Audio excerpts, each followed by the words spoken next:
Igor et Grishka Bogdanov, bonjour. Bonjour. Vous parlez vraiment simultanément, exactement. Oui, absolument. Et on pense à peu près à la même période et au même rythme. On va parler de ça, parler de votre livre, La fin du hasard chez Grasset, de vos parcours. Comment allez-vous d'abord? On va très très bien. Nous avons quitté Paris ce matin, il pleuvait. Alors maintenant, nous sommes presque sous le soleil. Donc tout va bien. Vous avez toujours l'air heureux. Oui, mais nous sommes fondamentalement, je pense, c'est un des héritages de notre grand-mère peut-être, qui nous a ouvert les routes de quelque chose de transparent, de léger, et une façon de se propager dans le monde d'aujourd'hui à travers le monde de demain. Et ça rend heureux.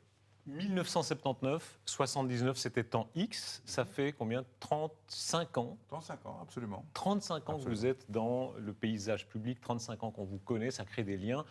Tout le monde veut être photographié avec vous. Vous êtes des mascottes, hein? C'est drôle. On a fait beaucoup de photos dans le train ce matin, avec le contrôleur, avec les personnes qui étaient au bar, avec les passants ou les passagers en tout cas. Ça nous fait toujours plaisir parce que chaque fois, ce sont des rencontres, même si elles sont brèves, qui nous apportent quelque chose. Alors, vous êtes entré dans l'histoire de la télévision, dans la vulgarisation scientifique, avec une très grande élégance. On va parler de ça en parlant de votre livre, et aussi par votre étrangeté. Vous êtes étrange. Oui, c'est vrai. Nous sommes, et nous le savons, parce que nous avons, évidemment, on connaît nos filiations père et maman d'ici, mais après tout, quand on remonte un peu plus loin, on ne sait pas. Peut-être qu'on vient d'ailleurs. Vous êtes extraterrestre. Vous savez que vous êtes extraterrestre. Ça, nous le savons. Quelle langue vous parlez, comme ça, quand vous descendez de la soucoupe? Non, on parle en fait sur Terre. On va parler le russe, l'allemand, l'anglais bien évidemment, le patois gascon également. Donc ça, c'est une langue un petit peu régionale, même très cryptique. Je vous posais la question plaisamment, mais sérieusement, d'où vient votre étrangeté? Qu'est-ce qui fait que vous êtes différent? Différent? C'est d'abord le fait que nous sommes semblables. Première chose. Parce que c'est vrai que la gémellité, ça compte et ça crée quelque chose d'assez étonnant, un choc visuel. D'ailleurs, il y a une anecdote très drôle qui est arrivée. Grishka a raison. Il a raison de ce point de vue-là, parce que la gémellité, je pense, crée de l'étrangeté. Elle crée de l'étrangeté, pas seulement pour ceux qui nous observent de l'extérieur, mais aussi pour, à la limite, même pour nous. Même pour nous. Je suis, il y a quelques jours... Beaucoup de gens ont peur des jumeaux. Tout à fait. Les jumeaux, d'ailleurs, sous l'Antiquité, étaient considérés comme des êtres à part qu'il fallait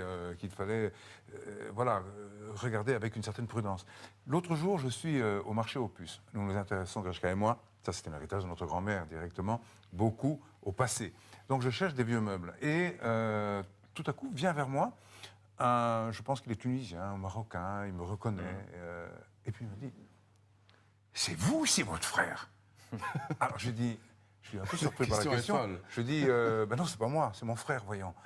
Et lui me dit, ah, c'est bien ce qui me semblait. Donc je n'étais plus là, j'ai été remplacé par mon frère.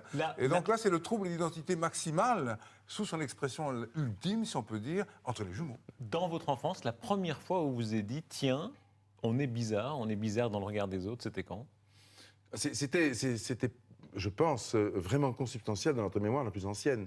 Je crois que la première fois qu'on s'est consolidé comme étant différent, c'est quand on s'est vu en miroir. Vous savez, il existe en psychanalyse un stade qu'on appelle le stade du miroir. Eh bien, nous l'avons franchi d'une manière très étrange. Parce que quand on est dans le stade du miroir classique de la psychanalyse freudienne, on se voit à l'envers. Alors que là, on se voyait à l'endroit. Très bizarre. Aujourd'hui, vous pensez ensemble en permanence? Bah oui, absolument. On est littéralement, comme on dit, branchés sur la même longueur d'onde. Ce qui fait qu'on n'a pas besoin de se parler beaucoup pour écrire un livre, par exemple, comme La fin du hasard. On a pratiquement écrit ce livre, je dirais, bon, évidemment à quatre mains, mais chacun dans sa partie, et l'autre n'intervient pas, ou très peu, sur la partie de son frère. Chacun a son jeu de cartes, mais ils se mélangent de manière naturelle. Écriture littéraire, on en vient précisément à votre livre. Grande qualité de littérature, d'histoire des sciences, d'histoire de la théorie du hasard, et vous avez de grandes sources littéraires aussi. Einstein, je cite, parce que c'est étonnant de voir sous la plume d'Einstein, c'est méconnu parfois à quel point il avait non seulement du génie, mais du style. Einstein dit « Tout est déterminé par des forces que nous ne contrôlons pas. Tout est déterminé, pour l'insecte comme pour l'étoile. Êtres humains, légumes ou poussière d'étoiles, nous dansons tous au rythme d'un air mystérieux, joué au loin par un joueur de flûte invisible. Ah oui, c'est magnifique. Oui. Cette citation-là, on a vraiment eu énormément de plaisir d'avoir la trouver et ensuite à la mettre dans notre livre. C'est un point Tout de est départ, déterminé, évidemment. bien sûr. Tout est déterminé. Ça veut dire que le hasard n'existe pas. Oui, et ça veut dire en fait que, puisqu'on parle de déterminé, ça signifie que le hasard n'est pas ce que l'on croit. Jusqu'à présent, on avait le choix entre tout est hasard ou bien tout est précisément déterminé. Si tout est hasard, alors il n'y a pas de sens à la vie. Si tout est déterminé, la liberté n'existe pas. Donc, dans un cas comme dans l'autre, la situation n'est pas vraiment réjouissante. Or, la science, depuis très peu de temps, depuis 3 à 4 ans à peine, a fait des progrès fulgurants, notamment ici en Suisse avec la découverte du boson de Higgs. Au CERN, on en reparlera Au tout à CERN, l'heure. on va en parler tout à l'heure. Mais ce qui est important, ce qui est intéressant, c'est qu'il existe donc une troisième voie pour le hasard. C'est cette troisième voie que nous proposons de partager avec tous ceux qui ont le plaisir de nous lire. Pourquoi ? Parce que le hasard est un phénomène programmé, décidé, comme le disent les mathématiciens. Très joliment les choses, vous dites le hasard fait mal les choses. C'est une illusion de croire que le hasard fait vite les choses. Il y a cette très belle apologue du Boeing, hein, lui quel scientifique dit croire que le hasard peut faire tout, c'est comme si on pensait qu'un Boeing, il n'y a qu'à attendre et un Boeing va s'assembler tout seul. Oui, c'est exactement ça. Einstein, encore lui, a une citation absolument merveilleuse quand il dit l'idée que l'ordre et la précision de l'univers, dans ses aspects innombrables, serait le résultat d'un hasard aveugle, est pour moi aussi peu crédible que si après l'explosion d'une imprimerie, tous les caractères retombaient par terre dans l'ordre du dictionnaire. Voilà. Exemple aussi de la bibliothèque, vous dites 10 ouvrages qu'on pose sur une table. Si on attend que le hasard les classe comme on voudrait qu'ils soient classés pendant 10 tomes d'une encyclopédie, il faut attendre combien de temps ? Il faut attendre plus de 40 000 ans. Donc, ça signifie, parce que la combinatoire est très élevée, c'est ce qu'on appelle en mathématiques une factorielle. Donc, factorielle de 10, c'est gigantesque déjà. Donc, c'est des milliers d'années. Alors qu'en effet, pour un être humain, c'est quelques 2 minutes, même pas. Alors, d'après vous, le joueur de flûte, celui qui a donné l'impulsion première, qui a dessiné, qui a écrit la musique, qui est-ce ? Ah oui. Ah, voilà la belle question. Eh oui, évidemment. La bonne question. Non, c'est très intéressant de se poser, évidemment, la question en creux, de savoir si le hasard est un organisateur. On a vu que pour les livres, il n'était pas très performant. Mais on peut se poser la question à propos de l'univers. Est-ce que l'univers est né par hasard ou pas ? Quand on parle de naissance de l'univers, on est très vite vers celui qui a peut-être engendré cette causalité, cette chose qu'on appelle l'univers ou le cosmos. En fait, quand on remonte 13 milliards et 820 millions d'années en arrière, au moment du Big Bang, on se rend compte, et ça, ce n'est pas nous qui le disons, c'est les physiciens dans leur ensemble, au CERN comme ailleurs, on se rend compte que l'univers est réglé avec une précision absolue. Je donne un exemple. Ça nous amène à ce qui est sous nous, hein, sous le territoire où nous sommes. Il y a cet immense anneau, cet accélérateur de particules, où on est là, hein, théoriquement. On remonte très haut, très loin. Oui, on remonte très très loin. Justement, quand on met en mouvement ces particules qu'on appelle des protons, donc des noyaux, qui vont s'entrechoquer, ils créent dans le cours de ce choc une énergie colossale. Cette énergie, pendant quelques fractions de secondes, est comparable à l'énergie qui a régné juste à la première seconde, et peut-être même un peu avant de l'existence de l'univers. Donc c'est vraiment très, très extraordinaire. C'est assez fascinant de voir que chez les scientifiques, ceux que vous citez, souvent dans votre livre, les points carrés et d'autres, il y a d'ailleurs des croyants et des non-croyants, hein, des agnostiques, des athées. Ça veut dire que la question est toujours suspendue. Elle est toujours suspendue, et en fait, on voit bien se dessiner une ligne de partage entre ceux qui sont les tenants du hasard et puis ceux qui, comme Einstein, se disent absolument pas, le monde n'est pas gouverné par le hasard. Einstein, et on voit. était croyant. Lui Einstein était croyant, c'est-à-dire en fait, il était croyant lorsque ce jour de 1936, un jeune enfant le croise dans la rue, lui demande « Maître, est-ce que vous croyez en Dieu ?» et qu'il répond « Tous ceux qui sont sérieusement impliqués dans la science finiront par comprendre un jour qu'un esprit se manifeste dans les lois de l'univers, un esprit immensément supérieur à celui de l'homme. » Quand il parle de cet esprit, évidemment, il a en tête quelque chose qui ressemble à Dieu, qui ressemble à une causalité. Vos phrases comme ça. Ah oui, ce que l'un formule, l'autre peut le dire aussi de la même façon.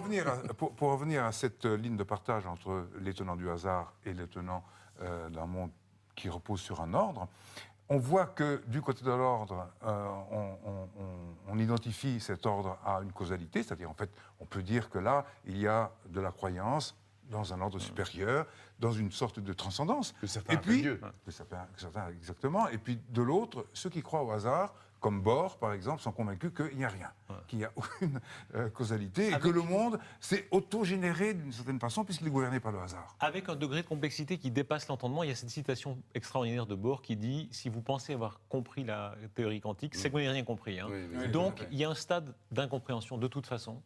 De toute façon, il y a même un stade d'inconnaissabilité, c'est-à-dire qu'on ne peut pas tout connaître. Et là, intervient un mathématicien de génie, en 1931, qui s'appelle Gödel, et qui a découvert un principe fondamental, qu'il a couronné d'un théorème, qui s'appelle le théorème d'incomplétude. Et ce théorème dit deux choses. Il dit d'une part que on ne peut pas tout connaître, qu'il existe des choses vraies qu'on ne peut pas démontrer, mais elles sont vraies, on le sait, mais on ne peut pas les démontrer. Et d'autre part, il dit tout système logique est nécessairement incomplet. Alors regardez, Darius, ce que ça veut dire par rapport à l'univers. L'univers est un système logique, mais puisqu'il est logique, il est donc nécessairement incomplet, ce qui veut dire que sa cause se trouve à l'extérieur de lui et qu'elle n'est pas de même nature que lui. Est-ce que vous croyez en Dieu?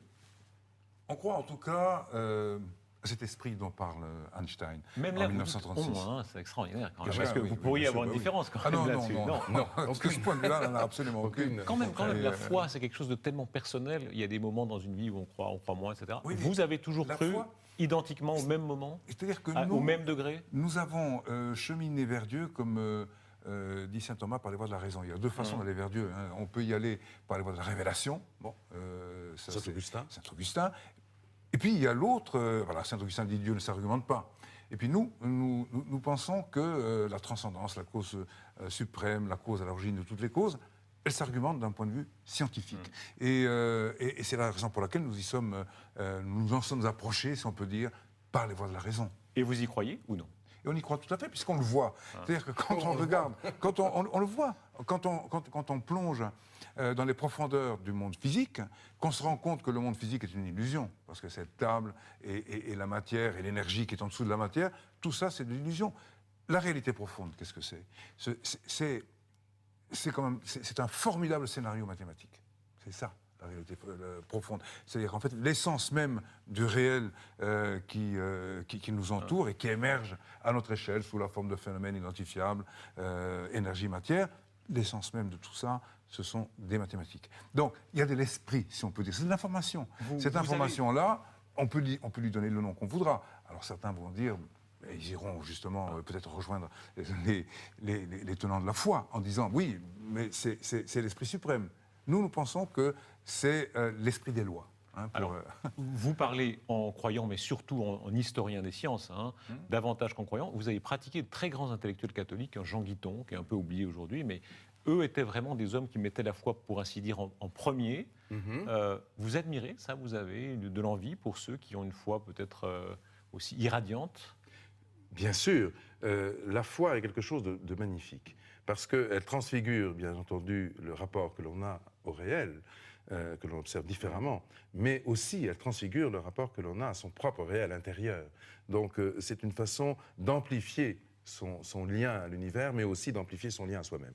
Donc la foi, bien entendu, c'est admirable, et c'est quelque chose qui peut-être peut, quelque part, dépasser le raisonnement, dépasser la rationalité.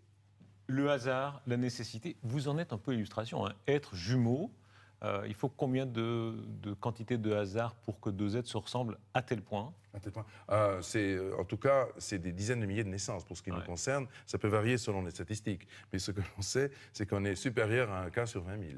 Donc c'est déjà un hasard quand même, effectivement, contraint. Quel souvenir vous avez le plus ancien quand on est jumeaux? Ça remonte où, le plus loin? Dans le berceau, en fait. Dans le berceau. Dans le berceau qu'on partage à deux, parce qu'on a à ce moment-là 1 an et demi, 2 ans peut-être, et on se souvient très bien d'un ours qui était là dans le berceau avec nous, que l'un de nous fait passer par-dessus la barricade du petit on lit. le date parce qu'on sait que c'était inférieur à 6 mois. C'est-à-dire que les parents nous l'ont dit. Donc on sait que nos souvenirs sont entre 3, 4, 5 mois. Donc, très tôt. Dans le ventre de la mère, il y a déjà quelque chose de différent par rapport à un enfant seul? Oui, très certainement. Parce que l'expérience de la solitude n'existe pas. En tout cas, elle est différenciée. Donc, il y a aussi, et déjà, du dialogue. il y a déjà une propagation de quelque chose, de signaux dans cet espace intra-utérin. Donc oui, bien vous sûr. dites, pardon, l'expérience de la solitude n'existe pas. C'est Non, vrai encore absolument. aujourd'hui. Ouais, oui, c'est vrai. Ouais. Vous n'êtes jamais seul. Jamais. Non. Quand vous avez eu des dépressions, j'imagine, des coups de déprime en tout cas, ça vous Jamais. arrive? Non, jamais, non. Mais jamais. Mais non, Dario, ça, C'est pas possible. c'est Tout le monde impensable. a une fois un coup de déprime. Mais non, en fait, vous est non. arrivé de rater quelque chose, d'être plaqué, non? Ça nous est jamais arrivé. Ah, oui. Menteur, en plus. Non, je plaisante. Si, moi, des séparations, on en a vécu, mais en fond... Qu'est-ce qui se passe là, à ce moment-là? Bah, Par rapport à- c'est très local. Au fond, on se dit, il y a quelque chose de plus fondamental qui est... Qui est le frère. Qui est le frère. Qui, Ah. qui, Oui, lui qui est un cause- repère, et un qui repère est qui un est repère fixe. profond et non modifiable, si on peut dire, par les circonstances de la vie, qui fait qu'on s'aime ou on ne s'aime C'est vrai, la bonne question, c'est en effet de savoir si la gémellité permet de déboucher sur une sorte de bonheur natif et naturel. Oui, c'est un bonheur naturel. C'est une sorte de façon d'être immédiatement heureux sans se poser la question de savoir comment. Vous ne vous êtes jamais détesté? Non. Pas l'espace d'une seconde. Jamais. Jamais. Mais surtout, on ne s'est jamais disputé. C'est ça qui est très Ça paraît intriguant. incroyable, ça. Oui, ça Oui, paraît Jamais incroyable. jalousé. Jamais. Non. Non, jamais. Parce que la jalousie est fondée sur le principe de l'envie, de quelque chose qui appartiendrait à l'autre et qu'on n'a pas. Et en définitive, ça, Il nous vous est jamais arrivé, arrivé. enfant, d'avoir envie du même gâteau, d'un même... Oui, on partageait. sans aucune difficulté. Les- Tout était ouvert. Les filles, vous n'avez pas pu partager les filles. Non, non, mais Oui, mais justement... on s'interdisait de les désirer en même temps. Voilà. Ah, mais sérieusement, à ce point-là. À ce oui. point-là. Bien sûr. Mais d'ailleurs, oui, mais c'était un mécanisme naturel. Dès qu'on sentait qu'une affinité était plus évidente entre l'un ou Ouais. l'autre, l'autre se dégage naturellement de la chose. Il ne va pas Il y a tout un d'un coup principe, convoiter la même personne. Il y a un principe en D'exclusion. mécanique quantique qu'on appelle le principe d'exclusion, qui fait que deux particules élémentaires ne peuvent pas être dans le même état au même moment. C'est exactement ça pour nous. Il vous est arrivé d'avoir, comme on dit vulgairement, la même fille, l'un après l'autre ou... Eh bien non, en Non, fait. jamais. Jamais, justement à cause de ce principe d'exclusion, jamais. Non, Mais c'est on n'en a jamais. jamais souffert, c'est qu'il n'y a jamais eu, à ce moment-là, de frustration par rapport à... Ça n'est jamais arrivé. Quand vous riez, souvent c'est ensemble. Quand vous pleurez, c'est vrai aussi? C'est vrai aussi, mais c'est rare quand même. C'est extraordinaire là aussi. Hein. Ça nous arrive très rarement. En revanche, on suscite le rire entre nous parce qu'on fait souvent des petits spectacles musicaux ou des interventions qui sont fondées sur l'improvisation.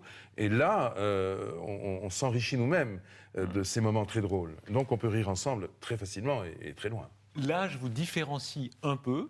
Vos visages ont évolué un peu différemment. Ça change quelque chose pour vous, ça? C'est- Mais non, tu vois bien. Bien au contraire. Non. Non, ça ne fait qu'enrichir finalement le parcours que nous avons par rapport à notre propre, comme on l'a dit tout à l'heure, et très justement, ça a été souligné, notre propre étanchéité. Vous Au êtes, fond, pardon, une marque de fabrique. Hein. La transformation de vos visages passionne les gens. Vous savez que c'est un thème non, mais de on le sait très conversation. bien. Et Ah. bien entendu. Et alors, ce qui est Et- extraordinaire, c'est que finalement, Saint-Exupéry l'a dit très très justement et beaucoup mieux que nous, être soi, c'est se donner congé. Donc il y a un moment où il y a des différences qui apparaissent, mais que l'on peut, pour le hasard, que l'on peut et que l'on doit organiser, programmer, créer finalement cette sorte de carte dans laquelle va se déplacer l'identité. Et c'est au fond ce qu'on disait déjà à l'époque de Temps X, bienvenue à tous dans la 4e dimension. Et c'est vrai. On se promène tranquillement dans la 4e dimension. On en parle en riant, c'était un monument de la télévision, ça fait partie de l'histoire de la télé. C'était en direct, toujours. C'était en fait, direct oui. pendant longtemps, Pendant à peu 4 ans. près 4 ans. Ah. Oui. Après, C'était assez acrobatique d'ailleurs parce qu'il fallait lutter contre tous les phénomènes justement chaotiques qui peuvent apparaître dans une émission en direct que vous connaissez bien, Darius. Mais c'est vrai que lutter les contre le hasard. doubles incrustations d'images, le fait qu'il y ait beaucoup d'effets spéciaux, ça nous a amené à une grosse discipline, vraie, mais qui a toujours été maîtrisée. On n'a jamais eu d'accident sur Temps X, jamais. Pourquoi vos visages ont changé à ce point? Est-ce que vous nous posez la question uniquement? C'est le joueur de flûte Einstein, hein. C'est le joueur de flûte. Mais oui, parce qu'il y a une interaction finalement, le jeu de flûte invisible. Et puis, non, Le joueur de c'est ce que dit finalement le grand adversaire d'Einstein, qui est Bohr, dit la réalité et la chose observée, donc la chose observée et l'observateur ne font qu'un. Donc, c'est le sens profond de la question que vous posez. Oui, mais alors là, si on va au bout du raisonnement que Grishka vient d'introduire, comme ça, subrepticement, Oui. on en arrive à à accepter toutes les contraintes de la mécanique quantique. Et la mécanique quantique, elle va nous dire à un moment que tout est hasard là-dedans. C'est ça qu'elle va nous dire. Et Puisque si on se place dans le dialogue, ou plutôt l'affrontement, hein, qui a été quand même très violent entre Einstein d'un côté en 1927, on le décrit dans notre livre, et Bohr de l'autre, où on voit que cet affrontement est dramatique. Il y en a un qui dit « Dieu ne joue pas au dé », et l'autre qui dit « Mais qui êtes-vous pour dire à Dieu ce qu'il doit faire ?» Donc il y a véritablement, enfin, on sent qu'il y a là un affrontement qui est irréconciliable, deux positions irréconciliables. On a dit, sur ce point-là, on a dit maladie, on a dit chirurgie esthétique, on a dit 1000 choses. Aucune de ces explications Tout n'est est faux. vraie. Ah, absolument. Aucune n'est vraie, mais c'est ça qui est très fort. C'est qu'en réalité, ça remonte à une causalité qu'on appelle, nous, dans notre langage de mathématiciens, une variable cachée. Non local. Non locale, et qui doit le rester, bien entendu, parce que sinon, l'effondrement, finalement, de la fonction d'onde, c'est-à-dire, finalement, de l'information, serait tellement décevante. Non, mais ce qu'on peut dire, c'est que tout ça est faux. Vous Ça, c'est savez vrai. ce que pensent beaucoup de gens en vous écoutant. Ils se disent, ils se foutent de nous, en bon français. Oui, on le sait, mais en même temps, on le fait très tendrement. Oui, on le fait tendrement parce qu'on aime les gens. C'est vrai qu'on aime les gens. Est-ce qu'on aime vraiment les gens? Effectivement, Ah oui, quand on oui, est oui. jumeaux et On qu'on les- est- on les quand aime on vraiment. compte tellement l'un pour l'autre, est-ce qu'il n'y a pas un phénomène, nous, contre Non, les je autres? crois pas. Je crois pas. Je crois au fond que la bienveillance naturelle qui existe d'une manière comme ça depuis la naissance entre les jumeaux, C'est une forme d'altruisme. voilà, Oui. elle est extensible à tous. C'est pour ça qu'on aime les gens. Et que les gens le sentent bien, d'ailleurs. Ils sont ravis. Ils le Ils rendent nous disent bien. oh, comme Très vous êtes heureux gentil. avec Si eux. tout le monde est poète En comme tout vous. cas, effectivement, poète et complice, vous l'êtes de manière étonnante. Vous connaissez des dizaines de poèmes étonnants. Je vous ai entendu dire L'œuf dur, je crois, de Prévert, c'est ça? Oui, mais c'est- Quelques. Comment c'est L'œuf dur de Prévert? Ça commence comme ça. C'est un personnage qui, dans cette France ancienne, est un petit peu dans la misère et donc il a très faim et il arrive devant une devanture avec beaucoup de nourriture devant lui qu'il ne peut pas atteindre parce que cette devanture est protégée par... Donc ça commence comme ça. Il est terrible. Le petit bruit de l'œuf dur cassé sur un comptoir d'étain. Elle est terrible aussi. La tête de l'homme qui a faim quand il se regarde à 6 heures du matin dans les vitres du grand magasin. Une tête couleur de poussière. Mais c'est pas sa tête qui regarde l'homme. Il s'en fiche de sa tête. Il n'y pense pas. Il songe, il imagine une autre tête. Une tête de veau, par exemple. Oui, avec une sauce de vinaigre ou bien une tête de n'importe quoi, mais pourvu que ça se mange. Et il compte sur ses doigts. 1, 2, 3. 1, 2. Ça fait 3 jours qu'il n'a pas mangé. Il a beau se répéter depuis 3 jours, mais ça ne peut pas durer. Ça dure. Et derrière ces vitres, ces pâtés, ces bouteilles, ces conserves. Poissons morts protégés par des boîtes. Pas protégés par des vitres. Vite protégés par la crainte. Mais que de barrières, que de barricades pour si malheureuses sardines. Enfin, ça va plus loin. Il y a encore beaucoup Ça de continue points beaucoup. derrière. Mais c'est ça. Il y a quelque chose de très émouvant à vous entendre. Un jour, l'un de vous mourra avant l'autre. On mourra tous. Hein. C'est une perspective. Ça, c'est pas sûr. Peut-être que vous, non. Mais Non, mais là, vous introduisez un phénomène qui est banal, mais on, non. a tous, En fait, on a tous peur de la mort de ceux qu'on aime. Est-ce qu'on l'a différemment quand on est jumeaux et complices intellectuellement et affectivement au mais- point où vous l'êtes? il faut sortir là du périmètre finalement subjectif pour entrer dans quelque chose de plus objectif. Nous sommes, Igor et moi, conseillers scientifiques pour, on va dire, un laboratoire de biotechnologie qui a été très loin dans l'investigation de ce thème de la très grande longévité et du recul des frontières de la mort. Et qui dit quelque chose de très juste. Il dit, c'est ça, c'est le slogan de cette entité scientifique, hier vieux à 80 ans, demain jeune à 150. Et c'est vrai. Ce n'est pas une légende. Nous sommes aujourd'hui au bord d'une révolution qui est absolument considérable, que personne ne voit, sauf vous, Darius, parce que vous voyez tout. Mais en dehors de ça, personne ne voit. Et nous sommes, Igor et moi, de ceux qui allons évidemment transcender les frontières de leur disparition. Dans 100 ans. Ben à oui, peu au près. moins ça. Merci Igor Richard-Bovenov. En attendant, on vous lit La fin du hasard chez Grasset. Merci beaucoup. Merci mille fois. À bientôt.